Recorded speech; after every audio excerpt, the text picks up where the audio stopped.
Now. All right, hello there.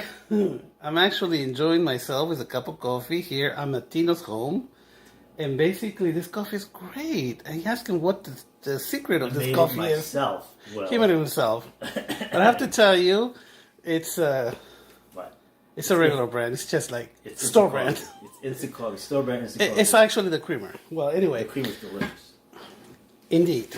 All right, so guys, I want to introduce you to Tino. He's he used to be one of my consulees, and basically, I want to introduce you to him because he's one of the persons that actually came out of SSA, same-sex attraction. Thank you. So, I'm going to introduce you to him. Tino, here you are. Here you are. How you doing, Tino? Good. Well, thank you. Good morning to you. Good morning. Hey, Good afternoon. It's 1 o'clock. true. Looking at the clock, right? Yeah. I wanted to ask you something here. All right, so you came out of SSA. My question to you is, well, were you born with it, or this is something that you developed as you were growing up? Okay, so you definitely not born with SSA. You're not born with gay feelings. Nah. And God is very, it's actually even in the word that he doesn't create people this way. But it develops actually during or prior to puberty. With mine, it sort of developed out of abuse and molestation and a lot of word curses from my own father. Okay. I did not get the affirmation that a father should be giving his son. Fathers should affirm their son's manhood, boyhood as they grow up. But if mine was deeply wounded because he would give me these word curses, he would label me like faggot. He would, and he did molest me. And that was the first time I actually got an erection when he molested me. And then he also called me stupid and other names. He would call me.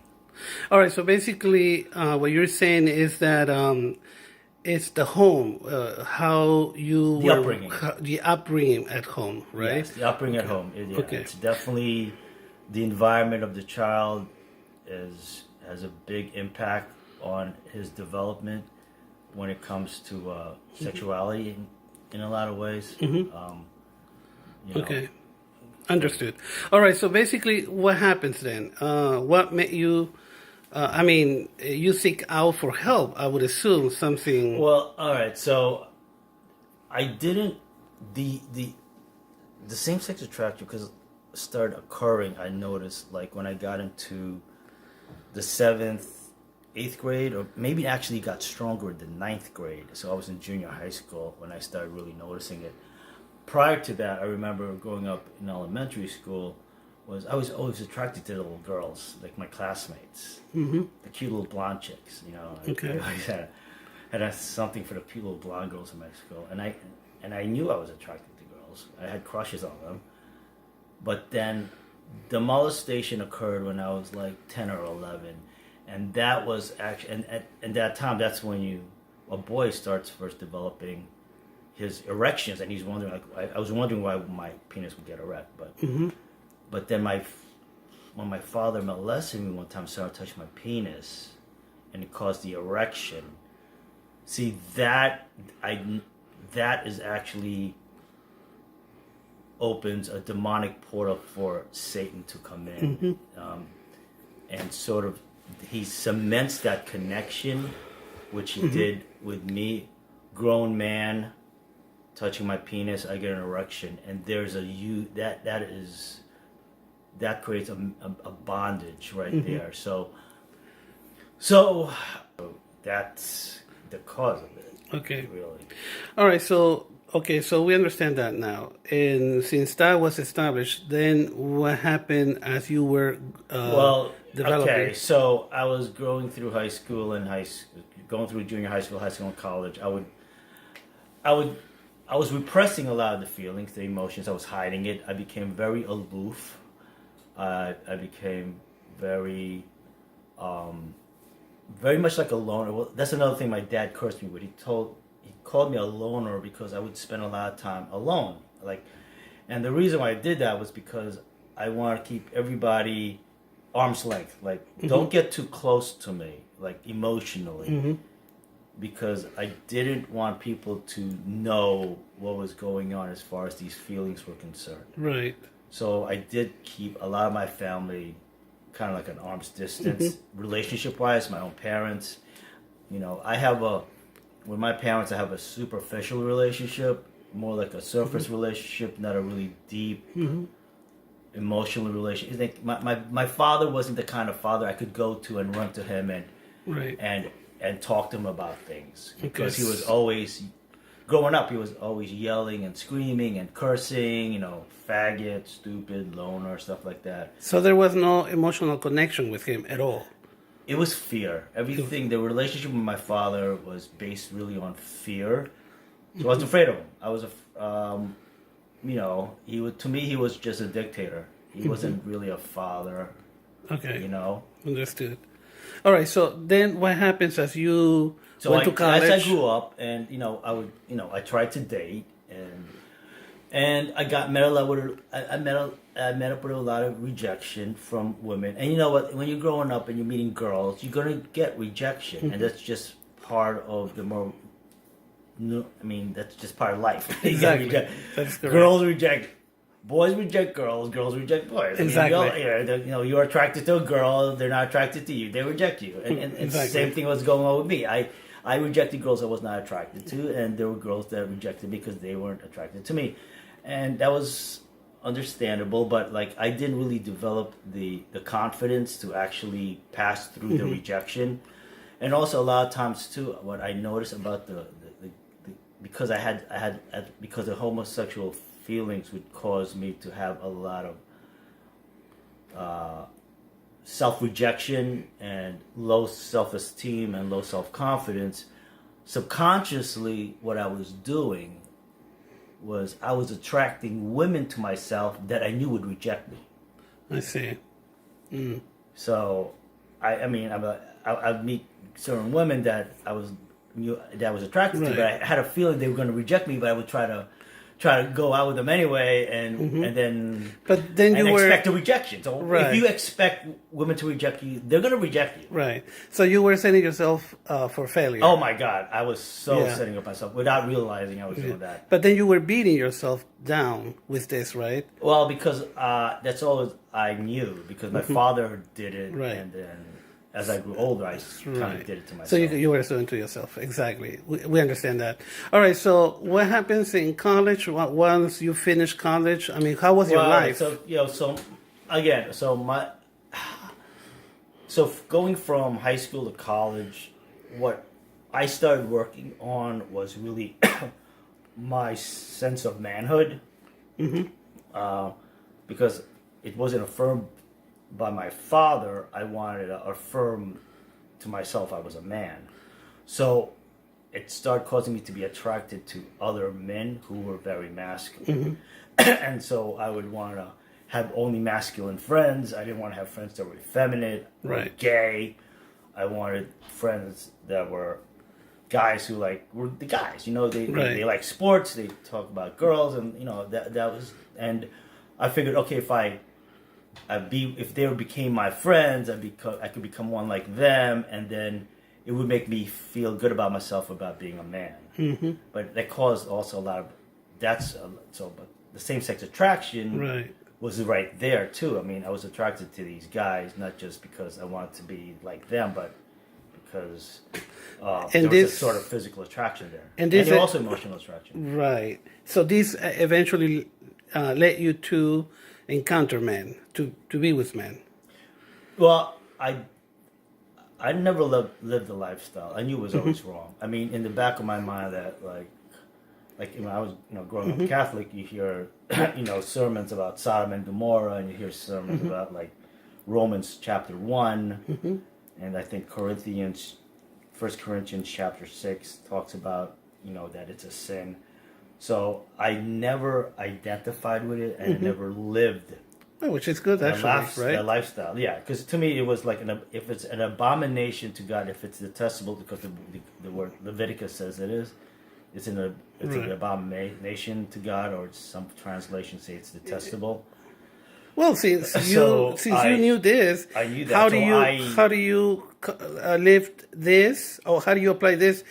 But you having this SSA, these feelings, right? You just suppress it, and I figure that if I could go and try to meet girls and try to have sex with them, that maybe it'll just go away. Of course, that wasn't the case, because there were deep-rooted issues that I wasn't dealing with in my soul. So, so yeah, my way of dealing with it was to repress it, even though it was somehow coming out. And the more you repress something, the more it comes up. But I mean, when I say it was coming out, I was finding myself like having male friends that I started having emotional,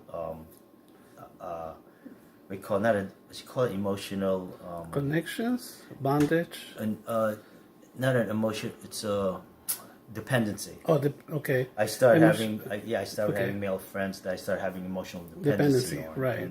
And not that I had sex with them or anything. I didn't. But yeah, that's the way I would deal with it. So I suppress it. Try to go to bars and clubs with my coworkers to try to pick up girls, though I wasn't very good at it. I went to, after college, when I was working, I was able to pay for a psychiatrist. And that got kind of expensive, so I stopped going and it wasn't working. Then I tried to pay for a hypnotherapist, and that wasn't working either. That got expensive too, and that wasn't working. And then I would try to pray at night that God would take it away, the feelings away, and give me a wife. And that wasn't really working. And what the Holy Spirit was telling me was that you need to deal with what's driving the same-sex attraction, what's driving those emotions. Right. So I had to seek counseling. So I had to seek Christian counseling. So how did that work? How did that came to be? Well, it was the first time I realized that the feelings are there. The SSA is there because there's deep-seated emotions that I haven't processed or haven't really dealt with. And one of them was definitely the hatred issues I had against my father and the unforgiveness issues I had for my father. You know, and I had to actually work on that. So I had to journal. I had to go to counseling. You had to go to counseling with you. Then I had to go to the support group meetings at Life Ministries on Fridays and Saturday nights. Okay. And just keep journaling. As I journaled, God would bring things up from deep within my emotions that I buried for so long. And then I would have to write about it. And I would have to, because in writing it, it slows down the thinking process, and it allows you to analyze what you wrote, and then you're confronted by how you're feeling at the moment. Okay, so it was a combination of going to meetings, getting counseling one-on-one with the counselor, and also doing the journal, right? Writing down a lot of these deep feelings and emotions that were buried.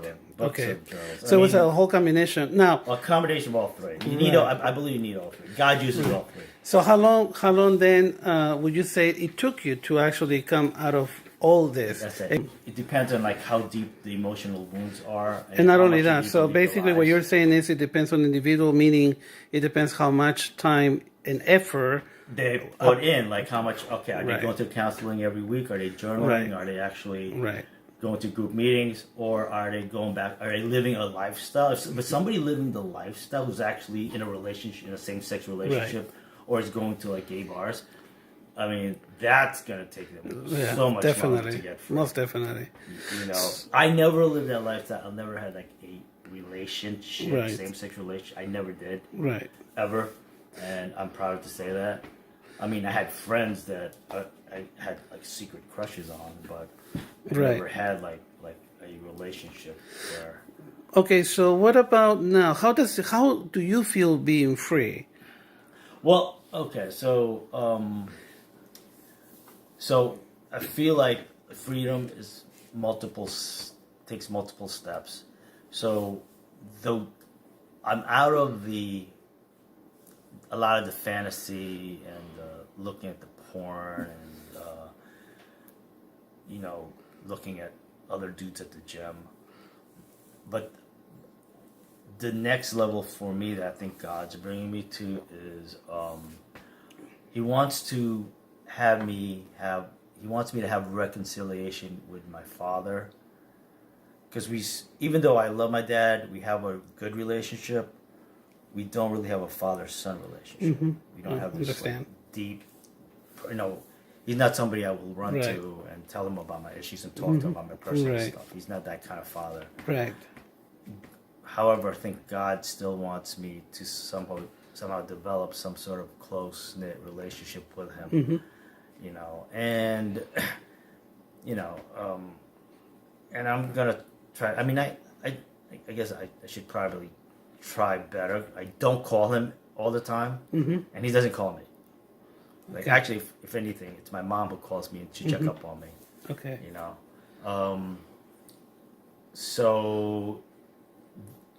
So where I am is I have the freedom, but there's still like this couple issues that needs to be resolved. God wants me to resolve this issue with my dad, and He's also teaching me about.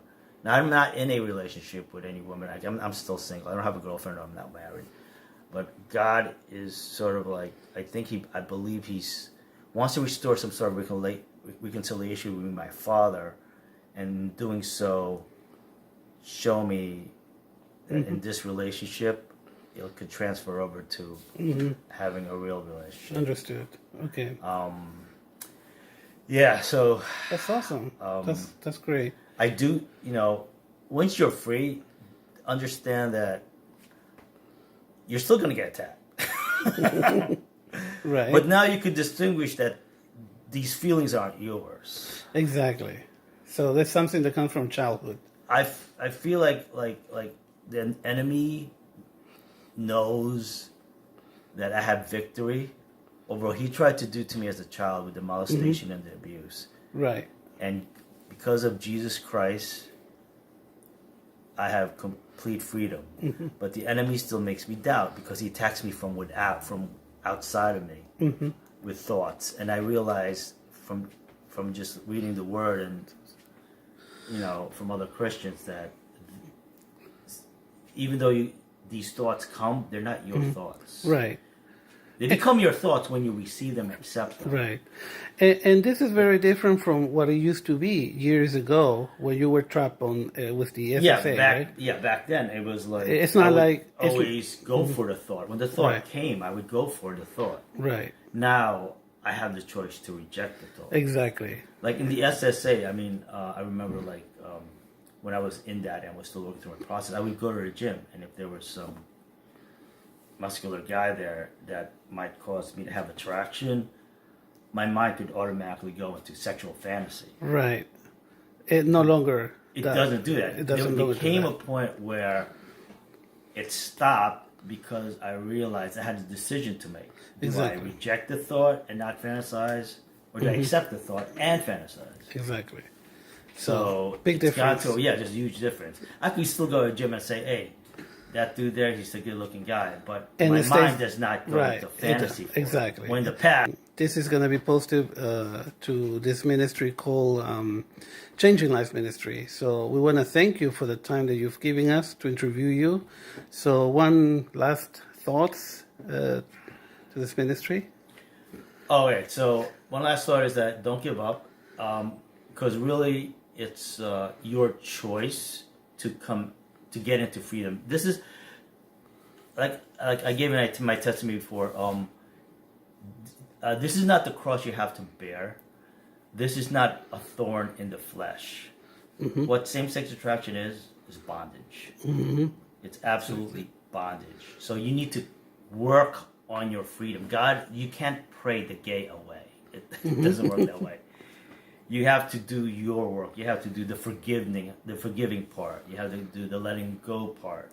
Yes, and the counseling, the journaling, and the group meetings. You know, so it doesn't happen overnight where God just takes it like this. It is a process. So, you know, there were times when I remember I would like, you know, look at porn like once a week, and then I had to work on getting free from that. Correct. Then you're going from once a month to once every 6 months. Right. That's victory. Indeed. You know, so so it is a process. So yeah. Great, wonderful. Val, thank you very much for your testimony. Okay, so we conclude this interview. Thank you. You're welcome. For being with us. Bye. Thank you, Chris. Thank you.